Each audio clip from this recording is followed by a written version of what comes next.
Þá komið 8. dagskrá, Hríseyjarferjan ný gjaldskrá til máls tekur bæjarfulltrúi Jana Salóme Ingibjargar Jósefsdóttir.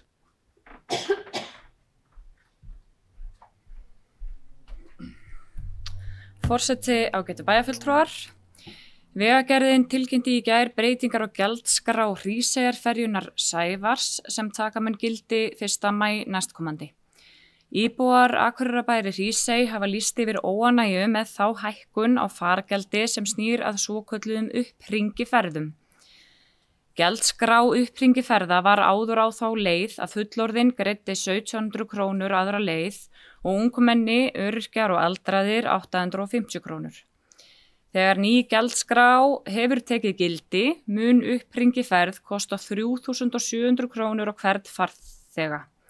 Fargjaldið mun því rúmlega tvöfaldast fyrir fullorðinn og engin afsláttur fyrir ungmenni, öryrkja og ellilífeyrisþega sem þýðir rúm fjórföldun á fargjaldi þeirra í upphringiferðum.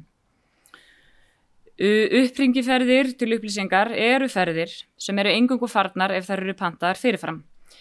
Í september til maí boðið upp á upphringiferðir klukkan 23:00 alla daga og klukkan 09:00 á sunnudagsmorgnum. Þá eru upphringiferðir allan ársins hring klukkan 7 á laugardagsmorgnum.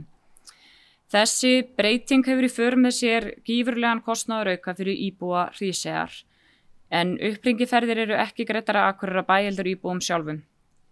Þetta skerðir möguleika íbúa til að stunda ýmiss konar tómstundastarf og sækja menningarviðburði, svo eitthvað sé nefnt, ásamt því bara að heimsækja fjölskyldu og vini. Eins mun þessi breyting hafa áhrif á ferðaþjónustu og gesti eyjunnar sem vilja kannski vera aðeins lengur en til 9 á kvöldin í eyjunni yfir vetrartíman eða mæta snemma helgar. Þessi breyting var gerð án þess að nokkurt samráð væri haft við íbúa eyjunnar. Formaður Hverfisráðs Hríseyjar kom svo orði í færslu á Facebook með leyfi forseta. Það algjörlega óþolandi að ríkisstofnun skuli boða slíka verðhækkun og skerða þar með búsetuskilyrði okkar sem búum í Hrísey á svipuðum tíma og styrkir hafa fengist frá ríkinu til að styðja við byggð í eyjunni. Önnur höndin gefur en hinn tekur. Þessi hækkun skerðing á lífsgæðum íbúa Hríseyjar. Ég vil að lokum lesa hér upp tillögu að sameiginlegri bókun bæjarstjórnar en hún hljóðar svo. Bæjarstjórn lýsir yfir vonbrigðum með boðaða hækkun á gjaldskrá Hríseyjarferjunnar Sævars þar sem gert ráð fyrir að fargjald fullorðinna í upphringiferðir rúmlega tvöfaldist og fargjald ungmenna, öryrkja og ellilífeyrisþega í sömu ferðir rúmlega fjórfaldist. Bæjarstjórn felur bæjarstjóra að kalla eftir rökstuðningi hjá Vegagerðinni. Það bæjarfulltrúi Jana Salóme Ingibjargar Jósefsdóttir lokið máli sínu, orðið laust. Sem enginn hefur hvað sé hljóðstig sem geta samþykkt þessa bókun, gefur merki. Það öll og dagskrá þá tæmd. Eftirtalda fundagerðir lagðar fram til kynningar. Afgreiðslufundur byggingafulltrúa 14., 20. og 27. mars.